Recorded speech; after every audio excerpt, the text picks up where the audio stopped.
Goats exist. Goats exist. Goats exist. So, I've been doing comedy for about 7 years now. If you count the pandemic, I guess 7 years, but if not, 6.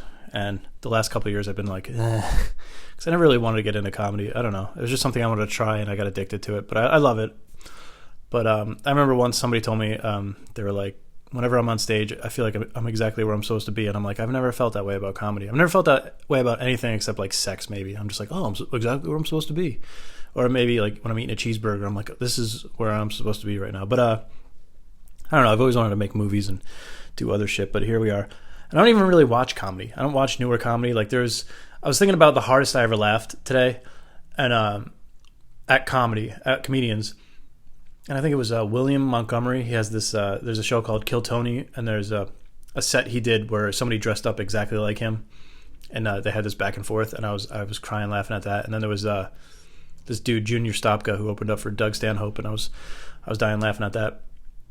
I was also thinking about how there's different levels of laughing. Like there's like, like sometimes you just laugh in your head or you smile, and then there's like, and then there's like different levels all the way up until belly laughing, where you're just like laughing so hard. It's like, and then there's like one level above that, which is like, it's so funny, you can't even laugh. You're just like, what? It's just, it's unreal. That's how funny it is. But then there's even another level above that where it's like, I don't know how to explain it. It's like you have that belly laugh and you're crying, but then there's like a belly laugh from that belly. Like it's like that belly laugh has another belly, and then that one has a belly, and it's just like you're laughing from the depths of hell, where you think you're gonna die because you're actually scared. You like start looking at yourself objectively, and you're like, I'm gonna die. My throat is closing up. Like I can't fucking breathe. This is the funniest thing that's ever happened, and my throat hurts right now. And I laughed like that, I think, one time in my entire life, and I wanted to try to explain it because it's not funny. Saying it out loud is not going to be funny. It's like not funny at all. But when it happened, and because who it happened to, and it was just, everything was perfect. It's like I went over to my friend Josh's house, and he was like being Mr. Cool Guy that night. He was dressed in like blue jeans, black boots, a white t-shirt with cigarettes rolled up in the sleeve. And he's like, he's smoking a cigarette and he's drinking a beer. He's like, I gotta talk to you. Come outside. And I went outside with him, and he's like, it was dark out. And we're on the back porch, and there's like one, light shining on the porch. And he's talking to me. He's like, whatever it was real serious. And then he leaned up against the back of the porch, like the railing, and in one swift motion, with the cigarette in his mouth, his finger on the cigarette, and he holding the beer, and without making any noise, the railing broke, and he just fell like a tree falling in the forest, like just toppling over, just like, and he just fell into this bush. And it was the funniest thing I've ever seen in my entire life. Like I was laughing so hard. Then everybody came out because they heard the noise of the thing breaking, and they were like yelling at him. They're like, why could you do this? Blah! And he's just laying in the bushes in the dark. All I saw was his silhouette, and he's going, Joe, like, what the? Joe. Because he was so like, he couldn't believe it was happening. And it was the hardest I've ever laughed in my entire life. And every once in a while I'll just think about it and I'll start laughing, and then somebody will be like, what? And I'll be like, it's just my friend fell. Whatever. Can't explain it to you. Just like I tried to do here. But yeah, so I've been doing comedy for a little bit, and a couple years ago I was accused of stealing a joke. And it kind of like changed the way I view joke stealing. So let me tell you what happened. So I used to do this joke about you're having sex with a girl, and she goes, deeper, deeper, deeper. And I'm like, how could I go? Is there a button on my dick that I press and it grows another 5 inches? Like there's no such thing as deeper. Like there's nothing I could do. I could throw your leg. Like that was the joke, whatever. And I stopped doing it because I was just sick of doing it. And then one day I didn't have anything at an open mic, so I did it. And somebody came up to me afterwards and they're like, that's an Andrew Schultz joke. And I was like, the shame that I felt.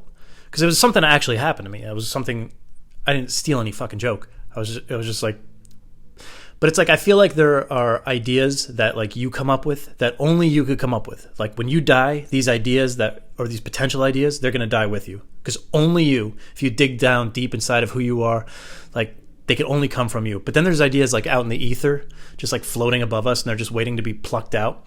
And like, I feel like that's one of those ideas. That's like not something that's really that special. Like anybody who's ever had sex with a girl any guy who's ever had sex with a girl who said that, that's the joke, obviously. But I still felt shame. I still felt like, oh God. And I looked it up, and there was a bunch of other comedians that said the same joke, like famous ones. So, but I still felt like, oh God, that's terrible. I feel like shit. God, even though it was a couple people at an open mic, but that's what my open mics are for, right?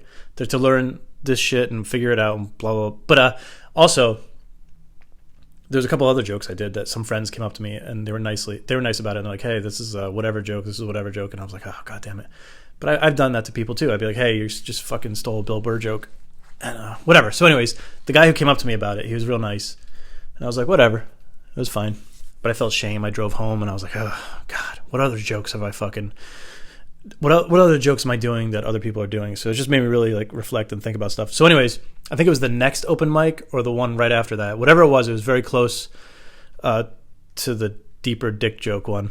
And I had just watched the movie Mrs. Doubtfire. It's this movie with Robin Williams, for people who don't know, who he gets a divorce from his wife, and he loves his kids so much that he dresses up as an old lady to go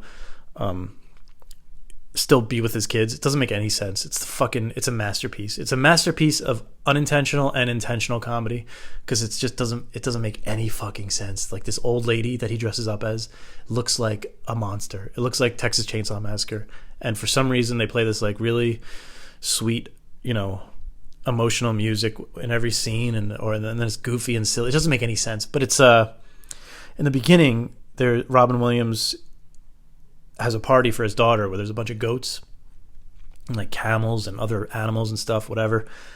And the house is a wreck, and Robin Williams' wife comes home early and she's like, oh my God, what the hell did you do? I want a divorce. And I remember when I was a young kid, I was on Robin Williams' side. I was like, oh, this poor guy, because he's like, I love you, we love each other, blah, blah.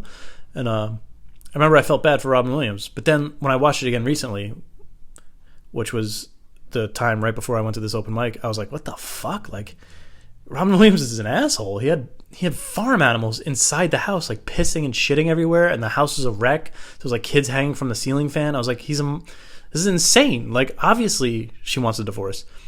So that was the joke. I like thought of it on the way there. It was just like I had nothing else. Like, basically, open mics are for whatever the fuck you want to say. You just say bullshit. Who cares? It's just throwaway stuff or just stuff to fill the time. So I was like, you know what? I'm just going to say that. So I said it on stage. I forget exactly how I worded it. It's very specific. You have to know Mrs. Doubtfire. But I said it, and it actually got laughs. And I was like, oh, okay, maybe more people know about Mrs. Doubtfire than I thought. So maybe I'll, keep it. That's what was going on in my head. And the same guy who talked about the deeper joke to me the week prior, he like wasn't really saying much, and whatever. So I go home. Then I had another comedian, a friend, send me the other guy's Instagram. I guess he had just posted, the guy who called me out for not called me out, but mentioned the deeper thing. He had a private Instagram account where he posted something like, you think you could get away with stealing jokes? Well, you stole another one this week. We're not going to let you get away with it. We're going to ruin your career. Blah, blah, blah. And I've never been angry since I started comedy. Like, comedy to me is always like, it's like, I hate my job. I hate other aspects of my life. I hate the fact that I have to get like health insurance and car insurance, and I have to get an inspection on my car, and I have to do all this crazy shit. It's like, why am I going to hate comedy? So I never try to get involved in drama at all, because it's fun for me. It's fun. I love comedy. Whatever. Oh, I like it a lot. But I never got involved with the drama. It was like always like the good thing in my life. So, but this, it pissed me off so much. And I realize what I'm about to say is going to make me look so corny, but like, it pissed me off so much that I went home and I wrote a Facebook post about it. But I did. I wrote a Facebook post about it, and then we got into this big fight, me and the dude. And we hashed it out, whatever. He's cool now. I'm cool with him. He's a good guy. But it just made me think about joke stealing in general, where I don't know I don't know how many people are actually intentionally stealing jokes. I'm sure there are people. Absolutely. There are scumbags out there who are like stealing jokes. But I feel like what I was saying before, I think there are so many ideas just out in the ether that anybody could just pluck out. You know what I mean? Like, it's just, I don't know. To intentionally steal a joke is insane to me. So, but that's the story. He didn't ruin my career. And I don't know. I just feel like I don't think there are that many people out there actually stealing jokes. I think that it's just, I don't know. If you're like, when I was younger, we had landline phones, and I would always call like girls or my friends, and my mom would pick up at the other line. She'd be like, Joey, it's dinner time. And I always thought that was so funny.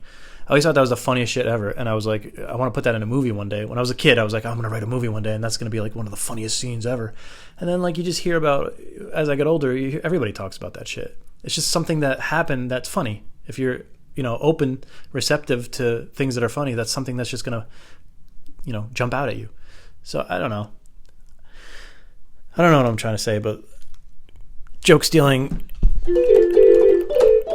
I'm a little bit more forgiving than I think I was before I started comedy with joke stealing. So thanks. Peace.